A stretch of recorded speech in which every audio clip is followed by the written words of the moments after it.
Hey Pilgrims, Sue from Sisters to Santiago here, and I wanted to go over just a few items that I thought were really important that I either brought and I was super excited about, or I didn't bring and wish I had.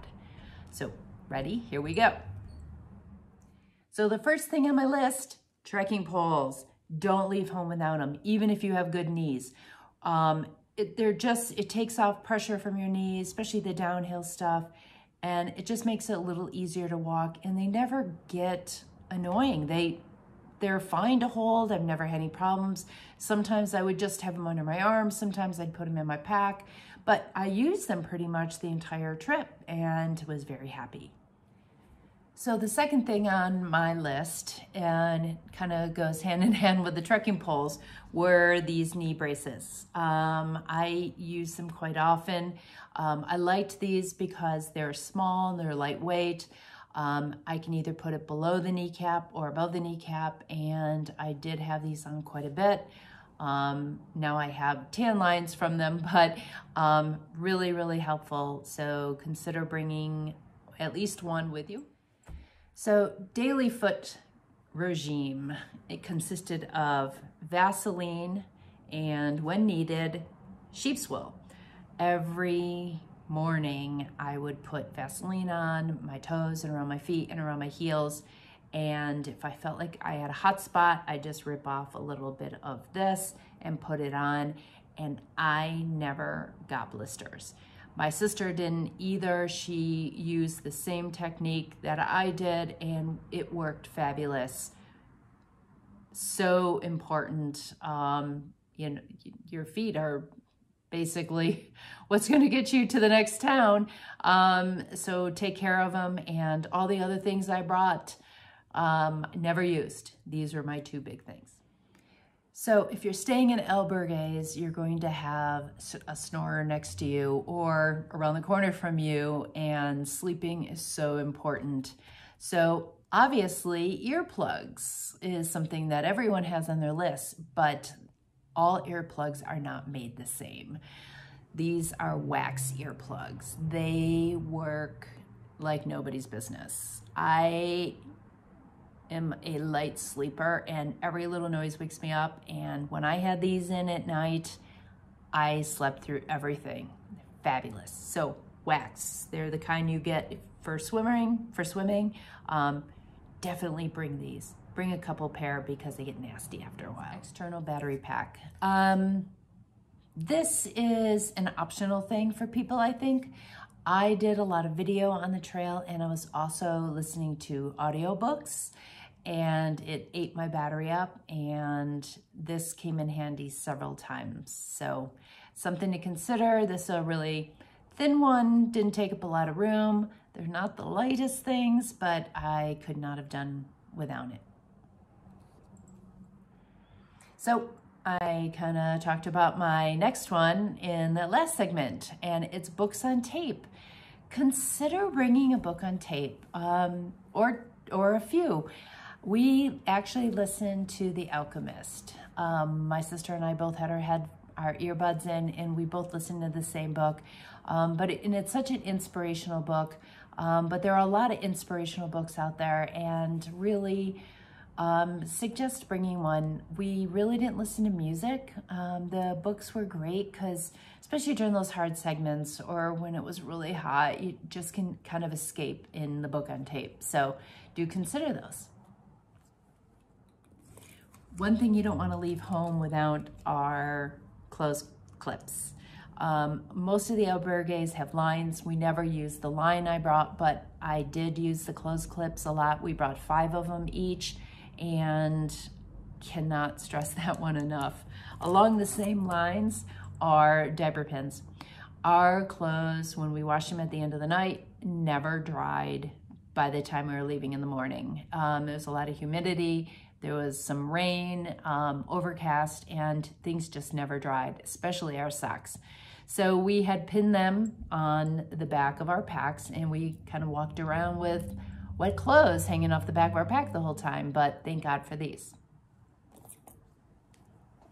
So the next item is compression socks. I have worn them when I've traveled, and a friend of mine who did the Camino several years back said that she wore them every night after walking, and she said they really helped. So I thought, okay, I'll bring them. I was gonna bring them anyway for the plane, and boy, oh boy, do they help.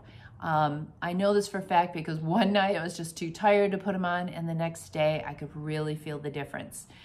So consider bringing compression socks, wear them at night while you're sleeping. They were starting to drive me nuts, so I cut the toes off so my toes were free. But yeah, not pretty, but really helpful. Luxury item that I brought was this foot roller, and it's a little heavy, and I hemmed and hawed about it, but let me tell you, I am so thankful I brought this. I would use, as soon as I took my shoes off, I'd start using it. I would bring it to a bar with me, and under the table, I'd take my shoe off and I would roll my foot on this, and it was heaven. So think about something like this. So for me, at the end of the day, I was really tired. My body was really achy. So I did bring some pain pills. But if you don't want to do pain pills, consider bringing ibuprofen or something along that line, because you will be stiff and it just helps. A little extra always helps. So headlamp. I decided to bring a headlamp, and I'm glad I did, because when we were hiking in the morning, because we were doing a shoulder season in September, it's still dark at 7:30. So having the headlamp really helped. I lost the headlamp, and so I had to use my phone, and the light on my phone just wasn't bright enough for some areas that were super dark, like on the streets and paths when we were still hiking when it was early in the morning. It was really hard to see further distances and looking for arrows and our direction, but so I'd say bring the headlamp. Also, they're really good for getting ready in the morning in the albergue, because you don't want to turn the lights on. So if you have a headlamp with a red setting, that would even be better, because it's not as disturbing to other people. So I want to talk about the poncho versus the rain jacket and rain pack cover. I was a huge fan of the rain jacket and the pack cover, and I thought versatile, and I did use one without the other. I would use the pack cover, not the rain jacket, but ultimately I ended up changing my mind and wish I had brought a poncho. Ponchos are breathable. You put your rain jacket on and it's steamy out, and you put your backpack over it, you just start sweating instantly, and it doesn't breathe. But a poncho, you can either have it just over your pack, or you can have it over you and your pack, breathes, because it's got pockets and openings. I thought that it would be really annoying, especially up on the Pyrenees. If it was really windy, it'd be blowing and it would drive me nuts. That may still be the case if I had that then, but I think in the long run, the poncho is the way to go. So I have to confess, I am a coffee addict, and I did bring Starbucks packets, because I thought there's just no way that I was going to be able to hike without coffee in the morning. And if they didn't have any at the albergue, I think I would have died. I ended up using all the coffee packets I brought, because there were mornings that I could not get a cup of coffee, and I could heat up water and throw this in and chug it down really fast before I headed out the door, and it made all the difference. So if you are a coffee person, you might want to consider bringing some of these just to be on the safe side. Just like the poncho and the rain jacket, I want to talk about the fanny pack versus the bag. My sister and I decided to go with the bag concept instead of the fanny pack, and I could not be more happy. So our bag was one of these little lightweight things that you can get. It's about that big.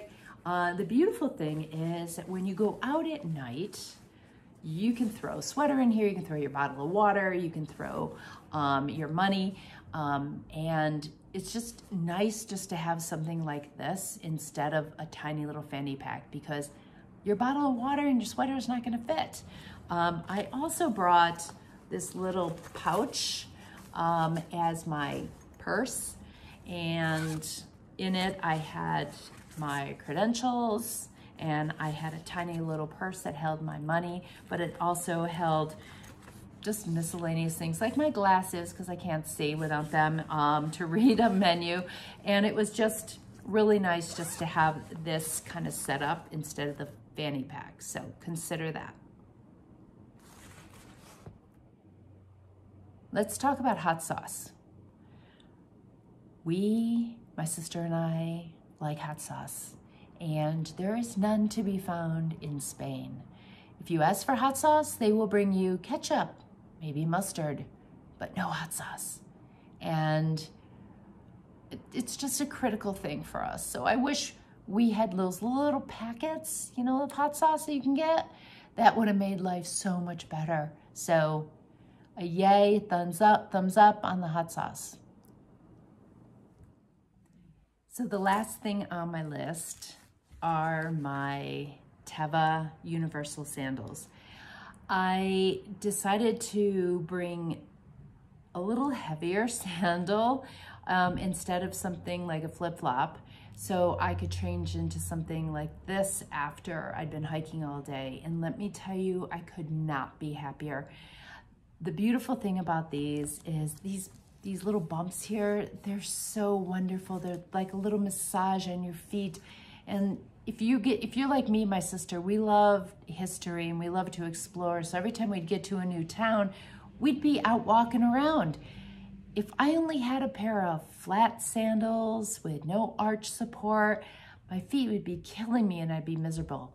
But I wasn't, because I had these on. So do consider bringing something that's a little bit more substantial for your second pair. Also, if you are having problems with your hiking shoes, you can change into these and still hike in these. So a good option and highly recommended. So that's all I have to say right now about some thoughts on what you should bring, at least what was really important to me. And I hope the ideas help and you take them into consideration. Stay in tune with our channel, and Sisters to Santiago out for now. Take care.